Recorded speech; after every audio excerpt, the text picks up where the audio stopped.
এটা বাইরে থেকে আপনারা বুঝতে পারবেন না এর ভেতরে কি আছে, এবং যে সিলিকন থাকার কারণে সহজে বোঝা যায় না।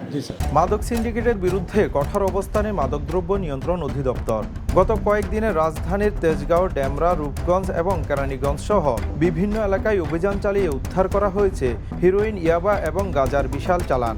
এমনকি আন্তর্জাতিক কুরিয়ার ব্যবহার করে কিটামিন পাচারের মতো চাঞ্চল্যকর তথ্য উঠে এসেছে অধিদপ্তরের তদন্তে। গত 5 এপ্রিল রাজধানীর ডেমরা ও নারায়ণগঞ্জের রূপগঞ্জে পৃথক দুটি অভিযান চালিয়ে বিপুল পরিমাণ হেরোইন ও ইয়াবা সহ আটক করা হয় নারীসহ 2 মাদক কারবারিকে। এদিকে তেজগাঁও শিল্পাঞ্চল এলাকায় একটি ড্রাম ট্রাকে তল্লাশি চালিয়ে উদ্ধার করা হয় 20 কেজি গাঁজা। এ সময় আটক করা হয় একজনকে। অন্যদিকে কেরানীগঞ্জ থেকে কুরিয়ার সার্ভিসে বুকিং দেওয়া 12,000 পিস ইয়াবার একটি বড় চালান জব্দ করা হয়। রাজধানীর ডেমরা এবং নারায়ণগঞ্জের রূপগঞ্জের ছনপাড়া এলাকা, সে কুখ্যাত ছনপাড়া এলাকা যেটা মাদকের জন্য বিখ্যাত ডেন, সেখানে আমরা হানা দিয়ে 400 গ্রাম হেরোইন এবং প্রায় আমাদের 20,000 ইয়াবা আমরা উদ্ধার করেছি। সেটি বাইরে থেকে বোঝা যাবে না যে সেটি আসলে ইয়াবার ব্যবসা কেন্দ্র ছিল। ঢাকার কেরানীগঞ্জ উপজেলা থেকে একটি কুরিয়ার সার্ভিসের অফিস থেকে 12,000 পিস ইয়াবা ট্যাবলেট উদ্ধার করেছেন।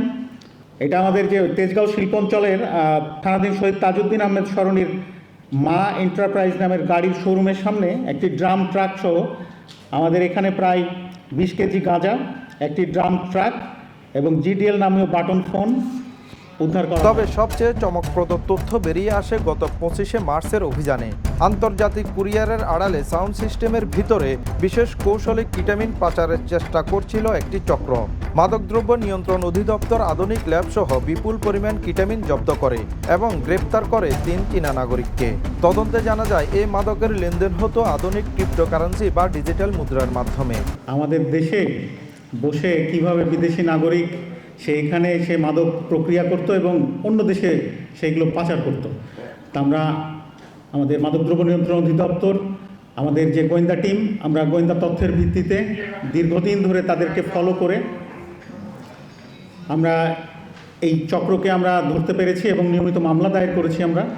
মঙ্গলবার দুপুরে এক সংবাদ সম্মেলনে অধিদপ্তরের মহাপরিচালক হাসান মারুফ জানান, মাদকের এই মরণসবল রুখতে এবং তরুণ প্রজন্মকে মরণ নেশা থেকে রক্ষা করতে মাদকের বিরুদ্ধে তাদের অভিযান অব্যাহত থাকবে। ইসমাইল বাবু, দ্য নিউজ। দেশে দেশে সবার সাথে দ্য নিউজ।